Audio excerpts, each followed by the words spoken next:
Hi folks, Greg Marchand here. Welcome to another episode of the Virtual Instructor-Led Training Program brought to you by the Service Sales Academy. This episode, we're going to do another technical knowledge for service advisors focused on the emission system. We're going to keep this pretty basic. Now, the purpose of the emission system is to reduce the pollution out the tailpipe of the automobile. Burning fossil fuels, whether it's gasoline, diesel, ethanol, whatever it might be, it just creates pollution. There's just no two ways about it. So these chemicals themselves are either a pollutant or they contribute to air pollution. The emission system's job is to reduce the amount of air pollution out the tailpipe. And because they can do that, this allows the manufacturers to meet or exceed emission standards and thus sell their automobiles in every state in the United States. So the emission system reduces air pollution. That's the bottom line. Now, these components might do that through three different ways. They might reduce the emission after it's already formed up. Sometimes there's just nothing we can do about it. It's a chemical that gets produced because we burn some fuel and it's there. So then we got to clean it up once it's there. Other times we can actually change the operating condition, and some systems will do this for us, to prevent certain levels of certain emissions. Sometimes we can eliminate it altogether. Other times we can just reduce the amount of whatever chemical it is and maybe make it easier for another system to completely eliminate it. And then lastly, there are times when we can actually capture whatever the emission is and do something with it later on. The evaporative emission system that captures vapor from the fuel in the fuel tank is one of those examples. Now, types of emissions, I wouldn't say that this is all of them, but these are certainly the major ones.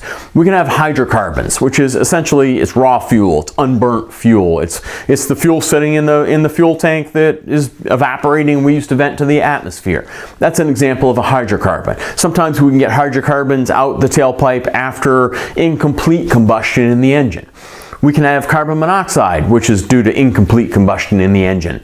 We can have carbon dioxide, which is formed from complete combustion of the fuel in the air in the engine. There's oxides of nitrogen or NOx, we often like to call it. And then there's other lesser emissions or emissions that we're not as concerned about. There's water and hydrogen sulfide and a whole bunch of other stuff. But these top four are the big ones, okay? And the reason we don't want them, hydrocarbons, they're bad for us. They're known carcinogens. They cause cancer. They contribute to smog, that brownish haze over metropolitan areas that you can see. Carbon monoxide, of course, is poisonous to us. We really don't want that. There's carbon dioxide, which is a greenhouse gas, if you will. It just tends to trap heat in the Earth's atmosphere. There's oxides of nitrogen, which contribute to smog as well.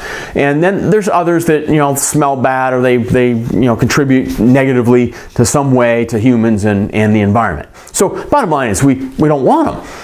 The systems that we use to get rid of these are the common systems. Are they all of them? No, probably not. But these are the ones that you're most likely to come in contact with. There's the catalytic converter, the evaporative emission system, exhaust gas recirculation, secondary air injection, and then I include the engine control system because to me it's one of the primary emission systems. Now, I want to talk about that one first because to me it's not just the primary one, but it's the most important one. You see, its job is to really reduce the emissions that all the other systems have to deal with. So if you want to know more about the engine control system, go check out the Technical Knowledge for Service Advisor video on the engine control system, and we'll talk about inputs and processing and outputs and exactly how it does it. But its overall job is to get the mixture of fuel and oxygen just right so that they're combined as well as they chemically can be so that we get as few emissions as possible, and then we don't have as much to clean up. Okay, so the engine control system to me is a major emission system. Now, if anything goes wrong with it, of course, the customer is going to notice the check engine light will come on, the MIL on condition or malfunction indicator lamp on condition. There may be or may not be drivability challenges associated with it. I can guarantee you, though, that there will be a reduction in fuel economy. And sometimes there are funny smells associated with it, depending on what exactly is going on. All right, so these are the common things the customer will notice. Primarily, it'll be that check engine light is on. The catalytic converter is maybe the most important emission control system after engine control. Its job is to get rid of any unburnt fuel, any of those hydrocarbons completely, and to break down oxides of nitrogen into its component chemicals, which by themselves, nitrogen and oxygen, are not a big deal to us, right? We breathe oxygen and most of the air is nitrogen.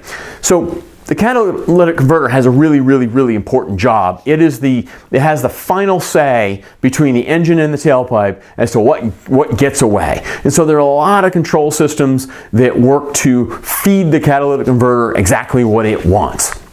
Now, if the catalytic converter goes bad, goes awry, then we will have a check engine light on condition, a mill on condition, and maybe funny smells. But look, although customers will associate the funny smell with their automobile, most of the time that's not what they're smelling. It's really hard to smell what's coming out the tailpipe as you're cruising down the road. Most of those funny rotten egg odors are from other vehicles, and look, they can not necessarily mean something is wrong with the catalytic converter. All right, most of the time, the only time you're going to know something is wrong with the catalytic converter is the check engine light is on. And that's what's going to happen. The evaporative emission system. This is what captures fuel vapor from the fuel tank. It's that unburnt fuel that, you know, your car's sitting out there on a 90-degree day, half full of fuel, and it's nice and warm, and that fuel just evaporates. And it used to be we would just send it up to the atmosphere until we realized, oops, breathing that stuff is really not good for us. So it's a sealed system. So we've sealed the system up. So any of those vapors, they get stored in charcoal. And yeah, it's kind of like real charcoal. It absorbs those vapors, and we will expose that charcoal to engine vacuum later on and pull those fuel vapors into the engine and burn it in the engine. All right, this is one of those emission systems where we always talk about the gas cap. Well, it's because it's a sealed system, and the gas cap is part of what seals the system, and that's the one thing customers are touching. All right, so if they don't get it tight enough, system's not sealed, and then you will get a check engine light on. All right, this system is also a significant source of mill-on complaints for a lot of reasons I won't get into. Some are very technical, some are as simple as that gas cap. What's the customer going to notice? Very rarely will they ever notice a fuel smell, a raw fuel smell, but occasionally they will. Most of the time, it's going to be nothing but the check engine light is on. That's it. And then we've got secondary air injection. Now this helps out the catalytic converter, all right? It helps that catalytic converter to do its job, and its job was to break down hydrocarbons and reduce oxides of nitrogen. The secondary air injection is exactly what it sounds like. We're injecting air into the exhaust system to provide oxygen to the catalytic converter to help it get hot and burn up those hydrocarbons. It's a series of pumps, and it's all computer controlled, and it knows when to do it and when it doesn't want to do it. If anything goes wrong, customer's most likely going to notice a mill-on condition. Sometimes they'll notice funny noises, but most of the time it's just the check engine light, and if that didn't come on, they wouldn't think anything was wrong. Then there's EGR. We've had EGR around for a long time. It's one of the original emission control devices, although probably one of the more misunderstood emission control devices. It actually brings exhaust gas back into the engine, not to burn up unburnt fuel, but to take up space. See, the exhaust gas that escapes the engine has nothing in it that can be burnt. And even if there were some hydrocarbons in there, they really can't be burnt. The conditions aren't right in the engine to completely burn those. And so all that EGR does is recirculate exhaust back in just to take up space so more air can't come in. Now, by reducing the amount of air or oxygen that's in that cylinder, we actually reduce combustion temperatures because it's an inert gas. It can't be burnt. So once that combustion temperature is reduced, nitrous oxides of nitrogen, cannot form. They're formed from very high temperatures. Now, the thing about EGR is, although it was used for a very long time and it was a common emission component system, we don't see as much of it as we used to because variable valve timing has kind of taken its place. So you're seeing fewer and fewer EGR issues because the EGR system is going away and it's being replaced by variable valve timing. Now, of course, variable valve timing in the sense that it can do the EGR's job, is now an emission system. That's part of what it does. So it's connected to the check engine light as well. If the EGR goes wrong, guess what the customer notices? You're starting to get the idea. See, if you watch the mill on video, you'll know that that mill has to come on if anything goes wrong with anything in the automobile that could affect emissions. So if the EGR goes bad, the customer's gonna see a check engine light come on. They may have drivability issues, or they may not, and they may or may not notice the reduced fuel economy.